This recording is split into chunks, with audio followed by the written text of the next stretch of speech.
23 लाख कर्मचाऱ्यांना पेन्शनधारकांसाठी आजची मोठी खुशखबर आहे.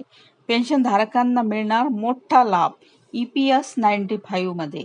आता केंद्र सरकारने कर्मचारी पेन्शन योजनेत मोठा बदल केला आहे. या अंतर्गत 6 महिन्यांपेक्षा कमी अंशदायी सेवा असलेले कर्मचारी देखील EPS पेन्शन फंडातून पैसे काढू शकतील. याचा डायरेक्ट फायदा खासगी क्षेत्रामध्ये काम करणाऱ्या जवळपास 23 लाख कर्मचाऱ्यांना होणार आहे. आता दरवर्षी कर्मचारी पेन्शन योजनेचे लाखो कर्मचारी सदस्य निवृत्ती वेतनासाठी आवश्यक 10 वर्षाची अंशदायी सेवा देण्यापूर्वीच योजना सोडतात. EPFOने EPS पेन्शन फंडाच्या तरतुदीनुसार अशा सदस्यांना पैसे काढण्याचा लाभ दिला आहे. या अगोदर EPFO सदस्यांना 6 महिने किंवा त्यापेक्षा जास्त अंशदायी सेवा पूर्ण केल्यावरच पैसे काढण्याचा लाभ मिळत होता.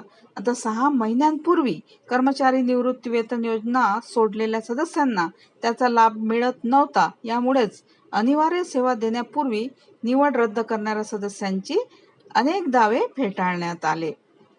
तर अहवालात म्हटले आहे की 2023-24 या आर्थिक वर्षात 6 महिन्यांपेक्षा कमी अंशदायी सेवेमुळे पैसे काढण्याच्या लाभाचे सुमारे 7 लाख दावे फेटाळण्यात आले.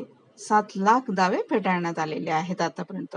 आता प्रत्येक महिन्याच्या सेवेचा विचार करून त्या प्रमाणात पैसे काढण्याचे फायदे दिले जातील याची खात्री करण्यासाठी सरकारने आणखी एक सुधारणा केली आहे.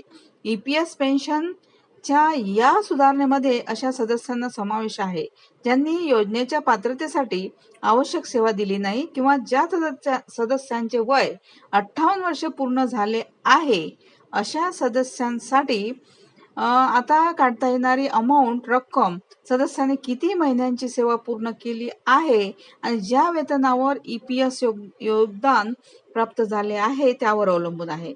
आता कर्मचारी पेन्शन योजना म्हणजे काय तर संघटित क्षेत्रातील कर्मचाऱ्यांसाठी 1995 मध्ये EPS पेन्शन फंड सुरू करण्यात आला.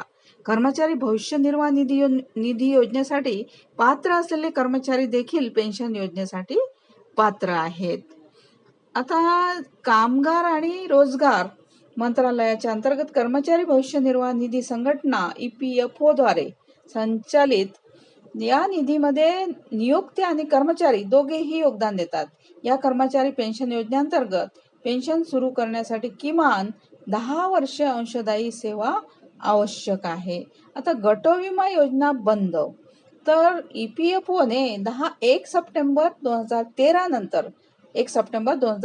नंतर सेवेत रुजू झालेल्या सरकारी कर्मचाऱ्यांसाठी ग्रुप इन्शुरन्स स्कीम अंतर्गत मिळणारी बजावट त्वरित प्रभावाने बंद करण्याचा निर्णय घेतला आहे. आत्ताच EPFO कडून या संदर्भामध्ये एक परिपत्रक जारी करण्यात आले आहे.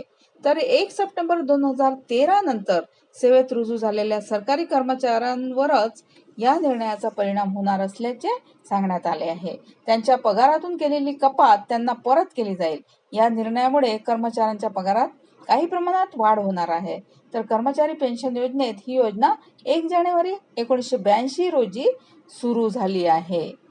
तर ही होती अत्यंत आनंदाची बातमी. थँक्यू.